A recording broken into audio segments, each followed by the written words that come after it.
Football time now on the SportsMax Zone after a cracking edition of At the Track. Well, earlier on Thursday, Manchester United and Burnley contested the final English Premier League match of 2021, and we have the highlights. As well for Bailly, and as a result he can play in Wan-Bissaka. Here's Greenwood. We get a second bite of the cherry with Cavani and Ronaldo waiting. McTominay trying his luck. 1-0 Manchester United. A real settler for the men in red. Well, I mean, he's taken it away from Ronaldo because Greenwood had the first go, and once he plays it back out, Ronaldo's trying to keep that. It was a heavy touch and it got away from him. Sancho taking over, able to cover some distance and squeezing it in. Jadon Sancho doubling the lead. Nicely disguised ball from Matic. Greenwood didn't need the disguise on his to pick out Sancho. McTominay again. Great save, tapped in. Goal number 3 from the predatory instincts of Cristiano Ronaldo. Well, I mean, I think you're seeing control now, and it's on its way to domination for Manchester United. And the amount of red shirts they're actually getting forward. Ronaldo is onside when the shot came in from McTominay. Well, it's a nervy opening 10 minutes at times for them. 10 attempts to 5 now in United's favour. Burnley tried to rectify that with Lennon, and he squeezed it in. I think he does extremely well. It's a loose touch by Eric Bailly, and he knew instantly that he was in trouble.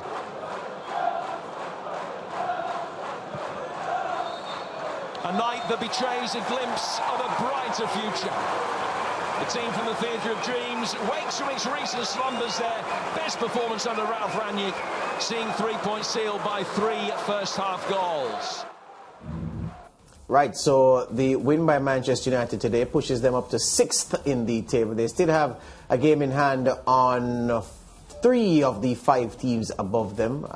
They have 2 games in hand on Chelsea and Man City, but they fret not about the top 3 positions. They can't get one of those.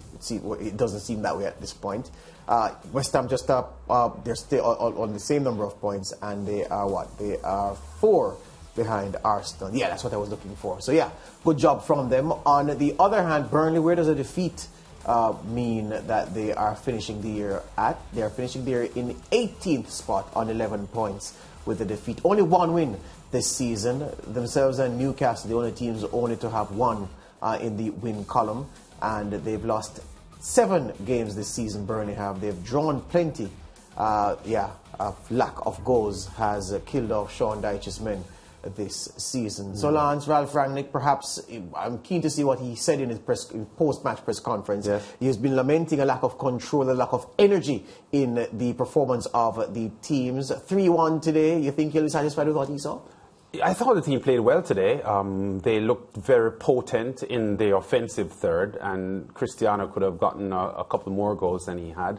But part of his big problem to solve is the defensive issues for this Man United team, because they've just given up too many goals since the start of the season. The only team that has given up more goals than Man United in the current top 10 is Leicester City, George. 26 goals, Man U giving up. Burnley, who are in 18th, have given up fewer goals, 24. So part of his problem is solidifying his defensive line, because Maguire is heading up a back line there that is very unconvincing, and that to me is part of a huge problem that he has to work out as he takes his Man United team forward. The thing is this, if you look at Manchester United's specialist defenders individually, and we can in the short time we have, Luke Shaw as a defender is good. He is top class. Aaron Wan-Bissaka as a defender is good. He is top class. Rafael Varane is the best defender at the club, without doubt. He's a Champions League winner and a World Cup winner, and it's not by accident. Eric Bailly is a mistake waiting to happen, and they usually happen. And then he gets injured in the game. He rarely completes 90 minutes when the coach's intention is to give him 90 minutes. He got injured today again and had to leave the field. So you're leaving the best for the last, George? I'm leaving the 2 best for last, yeah? Because I'm going to go and say Harry Maguire is a decent defender wouldn't have cost 1/3 of what he did if he were not English. And he is not a top-class defender for England. He is not a top-class defender for Manchester United. And then the man even worse than Harry Maguire is Victor Lindelof, Lance, who is a nice guy. He should work in a library somewhere, or he should work in an internet cafe helping people to connect with their browser on the internet. That's what he should be doing. He should be playing football for a top-class football team, one of the best teams in the world. So when you look at the individuals, the Manchester United defence, there's a reason they concede so many goals. That said, no defence line will protect their goalkeeper as they ought to if the midfield in front of them isn't doing its job, isn't screening properly, is turning over the ball too easily when they win possession. And Manchester United's midfield is the gift that gives even when it's not Christmas. Fred gives the ball away every game. McTominay has his loose moments. Matic is not an athlete, so he will be caught out from time to time, especially if he doesn't see an obvious pass to make. So there are a lot of problems in the midfield, and that puts pressure on a weak defence. And the weak defence, when squeezed, lands, they bleed. McTominay spoke after the game. So important, and for us it's learning and adapting. I don't think we've been good enough over the course of the whole season, to be fair. So now it's time that we start really stepping up and doing much better. And the manager's so demanding, and his coaching staff as well, that we have to. There's no other choice. We have to step up. You play for Man United. It's the only way. Yeah, accepting that it's not been good enough for the most part. Yeah. I look at this team, Lance, and I'm wondering where they'll finish up at the end of the season. You basically said that top three is out of their range at the moment. So fourth or fifth has to be their target. Yeah, I think they're better than Arsenal and better than the rest. And I'm not picking on Arsenal because Arsenal are in very, very good form right now. Well, except when they play the big power, the powers in the EPL. They have a measure of everybody else. But the Man City, Chelsea, Liverpool and Manchester United, those teams give them problems. They can conquer everybody else. So it's going to be a toss-up between United and Arsenal. They're very, very anxious to see what happens in the new year, George, because a lot is expected of Rangnick in the sense of trying to reshape and rebuild the fortunes of Manchester United. And he has had an okay start. Let's see where he takes it in January and February. Yeah, the bulk of these players got two managers the sack. And if he's not careful, if he doesn't reinforce, they're going to get him the sack as well. Well, the EPL continues on the weekend with the New Year's fixtures. So, Arsenal are at home to Man City. Leicester Norwich has been postponed because of COVID. Watford are still set to play Spurs. Crystal Palace against West Ham. Brentford are at home to Aston Villa. Brighton are on the road. They go to Liverpool to play Everton. Burnley travel to Leeds. Southampton entertain Newcastle. Chelsea and Liverpool meet in the blockbuster clash of the New Year's fixtures. No disrespect to Arsenal and Man City. It's all about Chelsea and at Liverpool. Chelsea, a squad of the walking wounded. And then Manchester United, they'll play Wolves on Monday. Ahead of the New Year fixtures, Chelsea, as if they didn't have enough problems, their record signing Romelu Lukaku publicly criticised the decisions of manager Thomas Tuchel. Speaking to Sky Sports in England, Lukaku said, "Physically, I'm fine, but I'm not happy with the situation at Chelsea.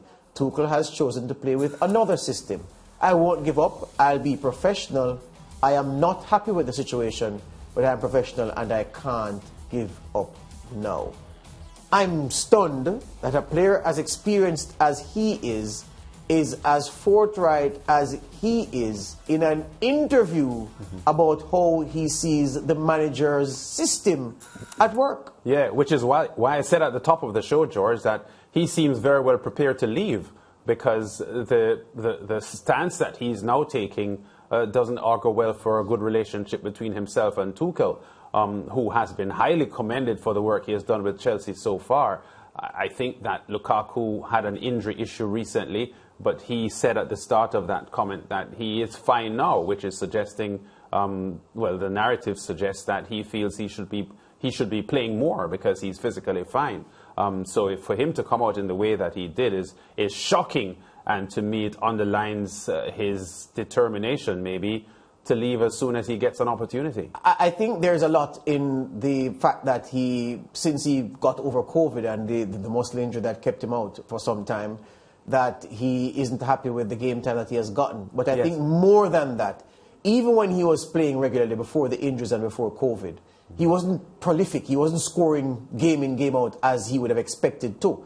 And I think that he's saying that based on how he's deployed and based on how the team is set up, the team is not set up to get the best out of him. Now, strikers like Lukaku, when they're young and learning, they'll accept being shoehorned into various positions or being given specific tasks by the coach. Yeah. When they've tested themselves, and Lukaku has been at Chelsea, he's been at Everton, he's been at West Brom, he's been at Manchester United, he's been at Inter Milan, and of course he plays for the Belgian national team. He believes that his status is such now that any team he goes into, that team should be designed to get the best out of him and they should play to him.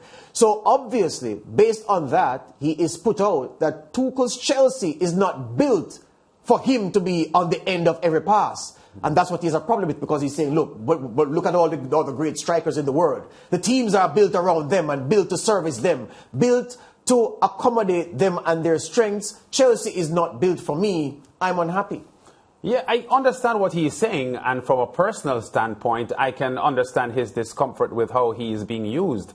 To be fair to Tuchel, though, Tuchel has a lot of offensive options at Chelsea. More options, I would say, than many other managers have. So I don't think it is automatic from the outside looking in that Lukaku should feel that, things should, be fed to him on a platter because of, the success he has had as a striker in the past. I think Chelsea has a lot of offensive weapons that Tuchel is trying to manage. And quite frankly, I don't have a difficulty with how Tuchel handles this Chelsea team. But there's a problem, though. Mm-hmm. The striker may also be acting up, because what he may be saying in this outburst is that when you asked me to sign from Inter Milan, you told me I'd be playing a certain way. Okay. Now I'm here, you're using me a certain way. I sense some of that in what he's saying. Yeah, well, if that is so, he could feel a little bit he'd be justified in feeling how he is. He feels that he was misled. Yes. So if that is so, I understand his position. There you go. All right, break time. Back with more on the SportsMax Zone.